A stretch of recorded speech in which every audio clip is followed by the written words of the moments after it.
Okay, so impressions from my pot smoking period. The reason I say that Tom got the weed and stuff was because we went to different schools, and his friends smoked pot, so they kind of got him into it, and my friends didn't. So I had a good friend named Chuck Porter, and kind of the classic high school best friend, you know what I mean? And we just did other stuff and things, uh, and Tom's friends did smoke pot, and they got him into it. And so he'd been smoking it for a couple of weeks before he even told me about it, and then he told me about it, and I was like, yeah, sure, I'll try it. But anyway, first time he just got a bowl's worth, and it didn't do too much to me. Didn't do anything to me. There wasn't enough. Anybody who smokes pot knows it takes a lot the first time to get high, but the next time he got a bag, and we smoked it, and took a lot of hits, but it was kind of dim and gloomy in his room, and he walked into the bathroom to tap out the bowl, and he asked me, "Aren't you just starting to feel a little something strange with like time or something like that?" And I was like, "No, I'm really not," you know. And so he went into the bathroom to tap out the bowl, and I was just standing out there, I kept smoking, and stuff. And I was just standing out there, and I noticed I was starting to feel a little weird, And then I walked into the bathroom, and suddenly into the light. The light was on in the bathroom, and it was all gloomy. It wasn't night, but it was sort of like late afternoon or something. And it was sort of dim and gloomy in his room, and we were in his room, which had the bathroom adjoining it. We had our own kind of wing of the house. So and then suddenly, bam! It was like I started seeing things in like frames, like flashing. I just suddenly got really stoned, and it was pretty incredible. And I saw him tapping out the bowl, and like his hand went ripply like water, And I was like, oh my god! Like his arm looked like it rippled, like real acid-like hallucination, And then I walked back out, and it just seemed incredible, like just to be here and then to go over here. I mean, it was like space-time suddenly seemed really incredible in a way that I'd never even realized before, And there's something you realize on pot, I guess, that's sort of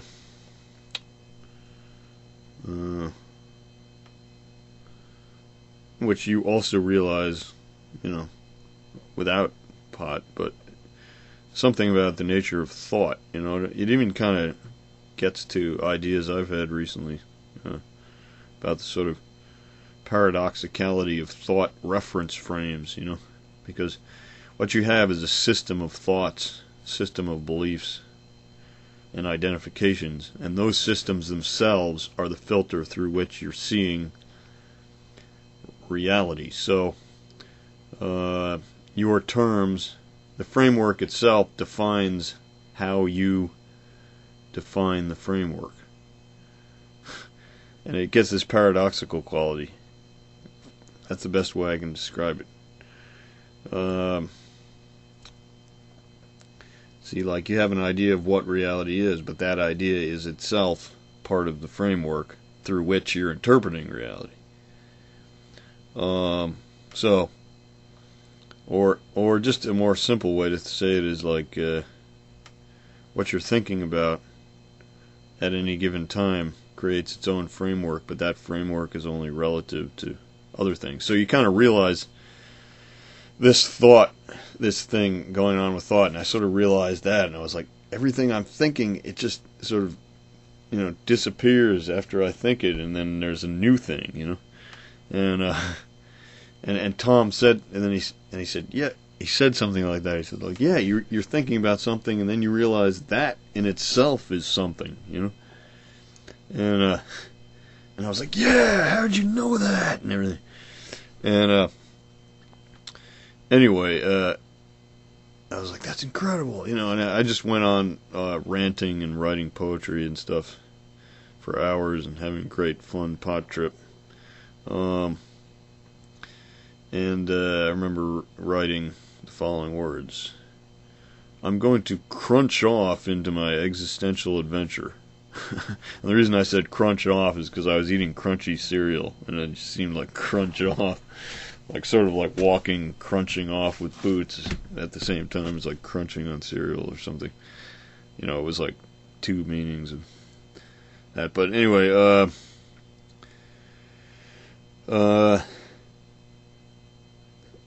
some lines. Okay, I don't have much time here, so I'm just going to quickly play a riff that we jammed on either that time or in one or two subsequent pot trips later, and it totally tripped me out. It was something that my brother had made up and went like.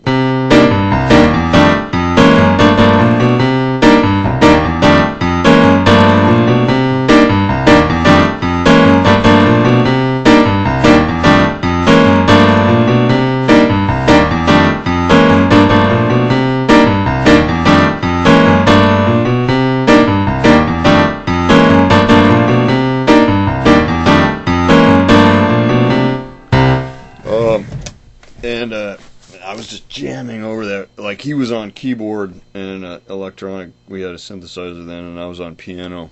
And like we'd take turns taking that riff, and the other guy'd be jamming, you know. And I just remember the time when I was jamming on it, just totally going into these whole other worlds and stuff while I was playing that. And like jamming all over these. And like the notes seemed like they were turning into... I think that may have been that first time. Or one time, or, you know, the second or third time or something I smoked pot, because it was just when it was still really fresh and new, the whole pot trip thing, you know. But all right, some other lines I remember writing when I was high around this time, you know. I wrote this. I just spontaneously started writing this iambic pentameter poem that went like. My mind would speak of one thing of one time, but from this frig-fred dragon place of mine, there come the mist-bright walls of wayward kime. So I'll plumb the Grand Streak water grid for mine, listen to the rug-blood speaker of my mind time. And then it went to like quatrains, and it was like,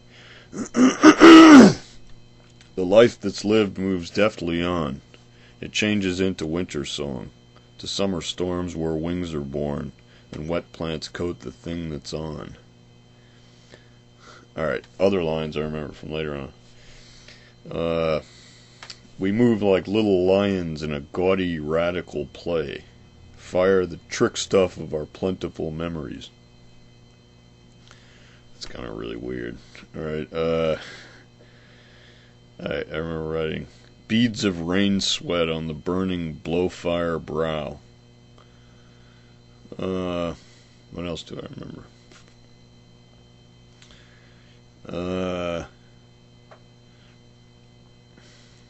Yeah, I wrote this one line that went like,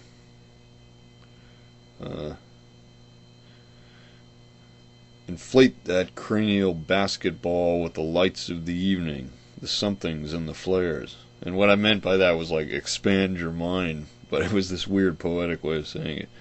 Like inflate that cranial basketball with the lights of the evening. It was like really weird. I remember writing waves crashing on the speckle thick shore. And that meant like sand, you know, stuff like that. But there was tons of stuff I wrote, you know. I remember writing something else like